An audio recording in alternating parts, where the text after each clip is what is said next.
सच्चाई ये है कि जब अत्याचार होता है मेरी बहनों पे, तो ये सरकार उनको बचाती है जो अत्याचार कर रहे हैं, बहन को नहीं बचाते। हाथरस में हुआ, उन्नाव में हुआ, हर जगह ऐसा ही हुआ, आज भी हो रहा है कर्नाटक में।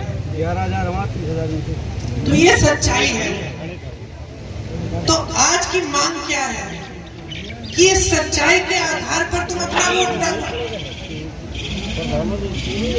नेता तो आएगा, भाषण देगा, चले जाएगा। नेता आएगा, बोल देगा 2 करोड़ नौकरी, 15 लाख खाते में, चले जाएगा। उसका बच्चा तो पढ़ रहा है अच्छी पाठशाला में, उसकी तो बड़ी बड़ी फॉर्च्यूनर है, उसका भविष्य तो मजबूत है। तुम्हारे भविष्य का क्या होगा? आपके भविष्य का क्या होगा? आपके बच्चों के भविष्य का क्या होगा? अगर आप जागरूक नहीं बनेंगे, अगर धर्म के नाम पर आपके घर आके आपसे शपथ दिलवा दिया, लेकिन उसके बदले में आपको कह दिया कि आप जागरूक मत बनो, अपने बच्चे के लिए जो मांगना है वो मांगना बंद करो। यही 5 किलो का राशन है, इसी में अपना काम चलाओ, लेकिन नौकरी नहीं मिलेगी, पैरों पे खड़े होने की सुविधा नहीं। तो आप क्या कहोगे? आपका जवाब होना चाहिए कि भगवान भी चाहता है कि मैं जागरूक बनूं, मेरे धर्म ने मुझे सिखाया कि मैं जागरूक बनूं, कि आज मैं पूरी जानकारी, जो नेता आके झूठ बोलता है मैं अगली बार उसको वोट नहीं दूंगी। जिस नेता ने ऐसे वादे किए जो पूरे नहीं किए, नहीं देंगे उसको। ये समझने की बात है, और यहीं से ये संदेश पूरे देश में जाएगा। अब जो नेता आ रहा है आपके पास, जो मेरे भाई हैं, बड़े भाई, 4000 किलोमीटर चले सिर्फ आपकी समस्याओं को सुनने के लिए, पैदल, कन्याकुमारी से कश्मीर, कि मैं जानना चाहता हूँ, मैं सुनना चाहता हूँ। आज मुझे देर क्यों हुई यहाँ आते वक्त? क्योंकि रास्ते में लोग मेरा इंतजार कर रहे हैं। मेरी सभ्यता, मेरे परिवार ने जो मुझे सिखाया है कि तुम गाड़ी में बैठ के ऐसे रुक करके नहीं जाओगी, तुम्हारे लिए जनता खड़ी है, तो तुम रुकोगी, जनता से बात करोगी, सुनोगी, क्योंकि तुम जनता के सेवक हो। तो ऐसे नेता होने चाहिए जो इस बात को समझे, जो सिर्फ अपनी सत्ता में मग्न कहाँ जा रहे हैं, बड़े बड़े दुनिया देश घूम रहे हैं, लेकिन अपनी जनता से वो पूछ नहीं रहे। चुनाव के मंच पे फिजूल की बातें कि कांग्रेस पार्टी आपके घरों में आके आपकी भैंसें चुराएगी, ये प्रधानमंत्री कह रहे हैं। प्रधानमंत्री को कहना चाहिए इन 10 सालों में मैंने इतने रोजगार दिए हैं और अगले 5 सालों में मैं इतने दूंगा। ये सुनना चाहते हैं आप, कि आप ये बकवास सुनना चाहते हैं कि कल को कोई आके आपका मंगलसूत्र चुरा लेगा? ये पार्टी बोल रही है। बात बताइए, 55 साल से कांग्रेस की सरकार रही है देश में, किसी ने आपके मंगलसूत्र को, आपके गहनों को किसी ने छुआ है?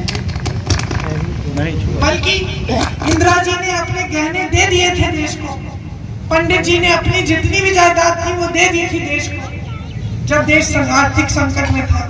इंदिरा जी ने तब दिया जब जंग थी।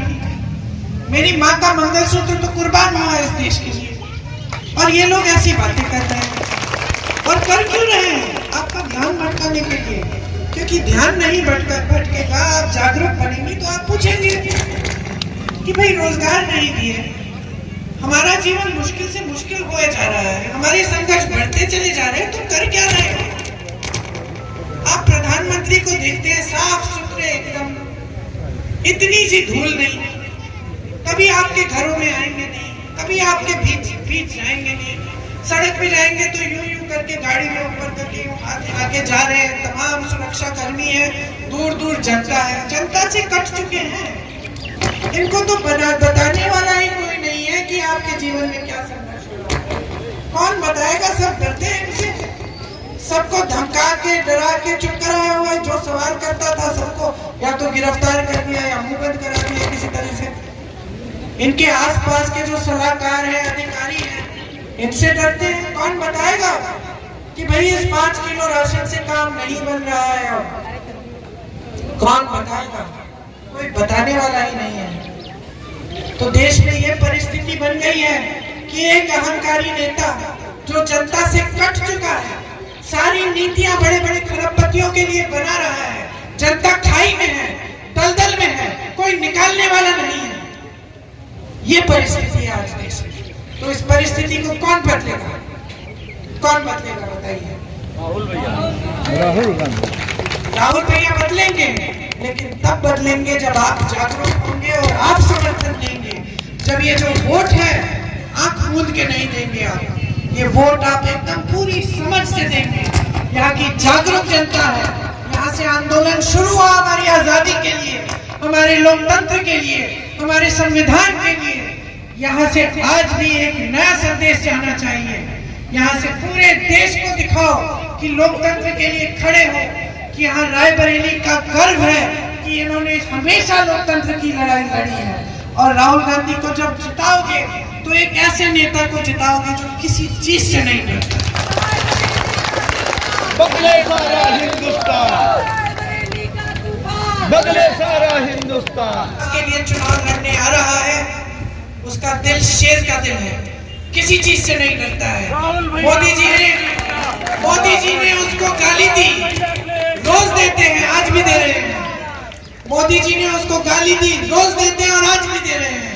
हमारे पिता को दी, हमारे पिता इस देश के लिए शहीद हुए, वो उनको देशद्रोही कहते हैं। इंदिरा गांधी को देशद्रोही कहते हैं। सोनिया गांधी जिन्होंने 20 सालों के लिए आपके लिए अथक परिश्रम किया, उनको गाली देते हैं। लेकिन मेरे भाई पीछे नहीं हटेंगे, कि मेरे भाई सच्चाई की लड़ाई लड़ रहे हैं। और ये लड़ाई आपकी लड़ाई है, ये लड़ाई आपके जीवन की सच्चाई की लड़ाई है। उनको घर से निकाला गया, उनको संसद से निकाला गया, उन पे केस डाले गए हर जगह, हर प्रदेश में, लेकिन वो झुके नहीं और ना कभी झुकेंगे। ये है आपका नेता, ये है आपका उम्मीदवार। और जब आप इसको सफल बनाएंगे, आप इसको समर्थन देंगे, तो आप खुद देखेंगे कि असली नेता जो सच्चे दिल से आपके लिए काम करता है, क्या करके दिखा सकता है। आप सबने बहुत ध्यान से मेरी बातें सुनी। याद रखना, जिस दिन पोलिंग पे जाओगे, बीच में आपको गुमराह करने की कोशिश कोई करेगा, धर्म का नाम लेगा, कुछ भी, आप याद रखो, ये वोट आपके लिए है, अपने परिवार के लिए, अपने भविष्य के लिए, अपने विकास के लिए। और ये वोट पूरे विवेक से डालें। बहुत बहुत धन्यवाद।